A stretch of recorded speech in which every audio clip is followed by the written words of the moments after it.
Merci Madame la Présidente. Ma question s'adresse à Madame la Première ministre qui n'est plus là. Les socialistes ont toujours fait de la lutte contre la corruption une priorité, en créant notamment la Haute Autorité pour la transparence dans la vie publique en 2013. Pourtant, sur ce sujet, nous pouvons largement mieux faire. La France ne se classe qu'en 21e position à l'échelle mondiale du classement de Transparency International. Ce combat contre la corruption, c'est d'ailleurs celui d'une association, Anticor. Elle a fait depuis longtemps la preuve de son utilité.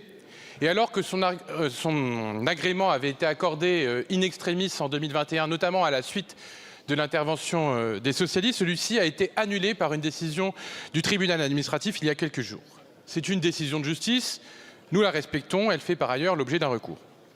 Cette association d'utilité publique a fait l'objet d'une nouvelle demande d'agrément auprès des services de la Première ministre.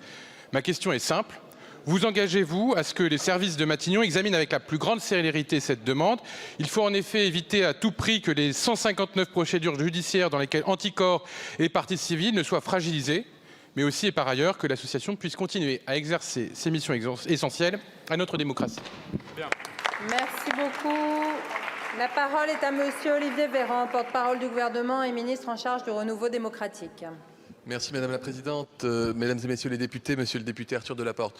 D'abord, j'étais membre du gouvernement en 2021. L'agrément accordé par Jean Castex ne s'est pas fait de façon in extremis, c'est sous la saine pression des socialistes. Là, vous revisitez un petit peu l'histoire, Monsieur le député. C'est bien de vous octroyer tous les mérites, mais en l'occurrence, c'est une décision du gouvernement de l'époque. Bon, merci d'avoir souligné que ce n'est pas une décision politique qui a été rendue, mais bien une décision de justice, et que cette décision, elle peut être contestée.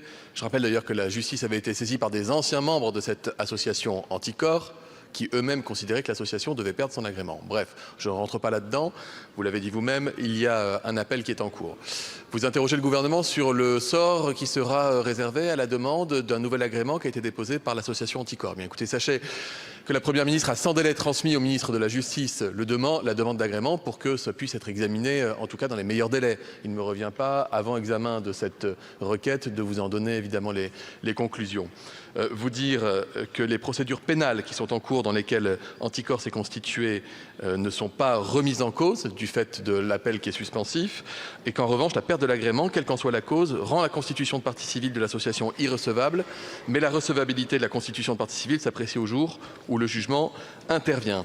Par ailleurs, vous dire que dans le cadre du projet de loi sur la justice, qui sera débattu à partir du 3 juillet au sein de cette Assemblée nationale, cette question sera évoquée à travers un amendement qui traite de l'agrément.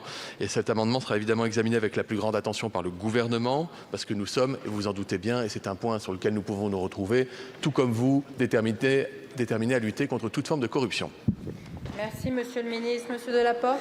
Oui, Monsieur le ministre, permettez-moi juste de signaler une chose, mais il est toujours singulier qu'un ministre de la Justice soit appelé à prendre une décision sur une association qui a lancé et a tenté une procédure en justice à son encontre. Donc on pourrait ici questionner la question du nécessaire déport du ministre. Mais je me permettrai de dire une chose pour répondre. La démocratie, c'est un bien fragile.